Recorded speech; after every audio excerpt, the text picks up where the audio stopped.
حمد و ستائش کا گیت۔ زبور 149۔ خداوند کی حمد کرو، خداوند کے حضور نیا گیت گاؤ اور مقدسوں کے مجمع میں اس کی مداح سرائی کرو۔ اسرائیل اپنے خالق میں شادمان رہے، فرزندان صیون اپنے بادشاہ کے سبب سے شادمان ہوں۔ وہ ناچتے ہوئے اس کے نام کی ستائش کریں، وہ دف اور ستار پر اس کی مداح سرائی کریں، کیونکہ خداوند اپنے لوگوں سے خوشنود رہتا ہے، وہ حلیموں کو نجات سے زینت بخشے گا۔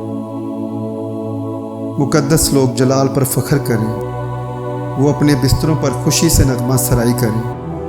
ان کے منہ میں خدا کی تمجید اور ہاتھ میں دو دھاری تلوار ہو، تاکہ قوموں سے انتقام لیں اور امتوں کو سزا دیں۔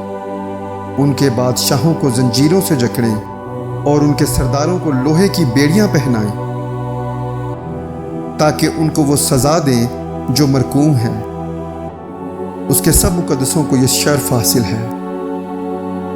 خداوند کی حمد کرو۔ آمین۔